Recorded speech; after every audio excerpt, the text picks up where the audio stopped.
की नीतियों से नाराज देश भर के 21 सरकारी और 9 निजी बैंक के 10 लाख कर्मचारियों ने फिर एक बार बुधवार को हड़ताल का ऐलान किया है। बैंक कर्मचारियों की ये एक हफ्ते के अंदर दूसरी हड़ताल है, जिससे बैंक जाने वाले लोगों को परेशानी हो रही है। देखिए इस पर हमारी एक खास रिपोर्ट।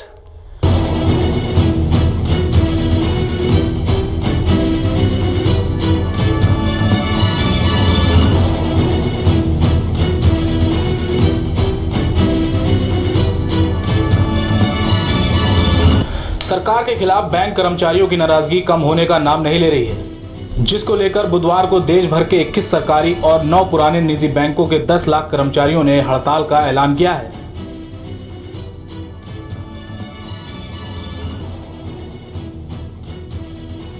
यह हड़ताल United forum of bank union की अपील पर की जा रही है। इसमें कर्मचारियों की 4 और अधिकारियों की 5 यूनियन शामिल है।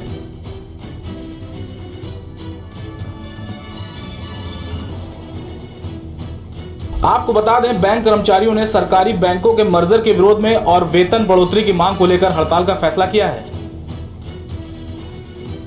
हमारे देश के बैंकिंग इंडस्ट्री में पूरी तौर से हड़ताल है। 9 बैंक यूनियन, जिसमें 5 कर्मचारी यूनियन और 4 ऑफिसर यूनियन आज हड़ताल पे हैं। और उसका मुख्य कारण ये है कि गवर्नमेंट ने 3 बैंकों का, बैंक ऑफ बड़ौदा, देना बैंक और विजया बैंक का आपस में मर्जर करने का ऐलान किया हुआ है। गवर्नमेंट का ये मंशा है कि वो जो नेशनलाइज बैंक है जो ठीक ठाक चल रही हैं उनको मिला के एक बड़ा बैंक बनाने की है। मतलब ये मूव उनका एक प्राइवेटाइजेशन की तरफ जाता है, जबकि वो छोटे छोटे प्राइवेट बैंक को लाइसेंस दे रहे हैं। तो एक तो सवाल उठता है कि वो छोटे बैंकों को लाइसेंस क्यों दे रहे हैं अगर वो बड़ी बैंक बनाना चाह रहे हैं तो। गवर्नमेंट ने एनपीए जबरदस्ती लादा हुआ है। सबसे बड़ी बात यह है कि जो अभी पंजाब नेशनल बैंक में विजय माल्या का केस हुआ, 12,500 करोड़ लेकर वो भाग गया, उसमें किसकी भूमिका है? सरकार ने बैंक ऑफ बड़ौदा, देना बैंक और विजया बैंक के मर्जर का फैसला लिया है, जिसका कर्मचारी संघ खुलकर विरोध कर रहे हैं। National Organisation of Bank Workers का कहना है कि बैंकों में पब्लिक का भी शेयर है, इसलिए सरकार कोई फैसला अपने आप नहीं ले सकती। हमारी मांग है कि सभी पक्षों के बातचीत के बाद फैसला होना चाहिए। वेतन बढ़ोतरी के लिए जो तर्क इंडियन बैंक एसोसिएशन दे रहा है वह कर्मचारी संघों को मंजूर नहीं।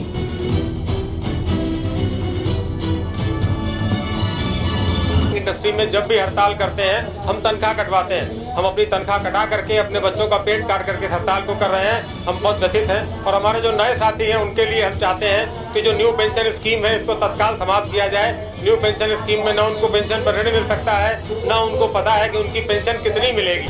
कर्मचारी संघों का कहना है कि बैंक लगातार ऑपरेटिव प्रॉफिट कमा कर दे रहे हैं, लेकिन सरकार की नीतियों की वजह से ज्यादातर ऑपरेटिव प्रॉफिट का हिस्सा एनपीए की प्रोविजनिंग में चला जाता है। इस वजह से बैंक घाटे में आ जा रहे हैं। बैंक कर्मचारी इसके लिए जिम्मेदार नहीं है। सरकार और बैंकों के बीच चल रही खींचतान का खामियाजा जनता को भुगतना पड़ रहा है। लगातार हड़ताल और छुट्टी के बाद 26 को भी बैंक कर्मचारी हड़ताल पर रहे। आगे भी मांगे न पूरी होने पर बैंक कर्मचारियों ने हड़ताल जारी रखने की बात कही है। Bureau report, prime TV.